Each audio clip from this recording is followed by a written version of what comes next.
Production. Boss Bingu Chirori Rasiti Iwaga iwe Atipire Chirori Listen to me no, we are the criminal. Tiri patiri sina kana temino. Komando zitando zika kumafaino. Kumafaino Iwaga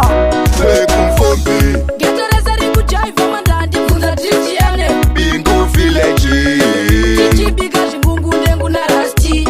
Kumfombi Getereza riku jaiva mandandi Funza titiane Bingu Village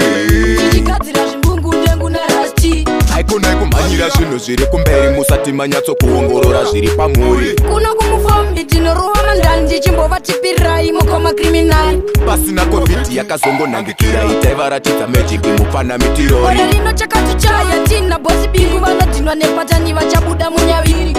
Kumfombi Getereza riku jaiva mandandi Funza titiane Bingu Village Chichibiga jimbungu nengu na rasti Kumfombi Getereza riku jaiva mandandi Funza titiane Bingu Village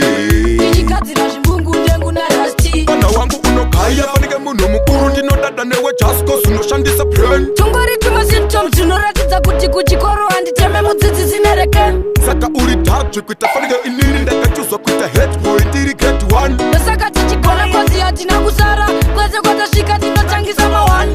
Kumfombi Getereza riku jaiva mandandi Funza titiane Bingu Village Chichibiga jimbungu nengu na rasti Kumfombi Getereza riku jaiva mandandi Funza titiane Bingu Village Chichikadzira jimbungu nengu na rasti Aikona kumanyira zvinhu zviri kumberi musati manyatso kuongorora zviri pamuri. Kuno kumufombi tinoruwa mandandi Chimbova tipirai mukoma kriminali Pasina covid yakazongonangikira itaivaratidza magic mupana mitirori. Ore rino chakatuchaya tina bosi bingu vanodhinwa nepatani vachabuda munyaviri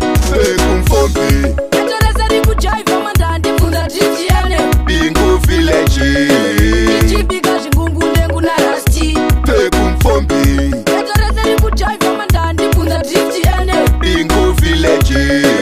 Chichikadzira jimbungu nengu na rasti mwana wangu unogaya fanike munhu mukuru ndinodada newe jasko zinoshandisa brain Tungori tuma symptoms tunoratidza kuti kuchikoro handiteme mudzidzisi nereken saka uri tadzve kuita fanike inini ndakachuzwa kuita headboy ndiri grade 1 ndosaka tichigona kwazi hatina kusara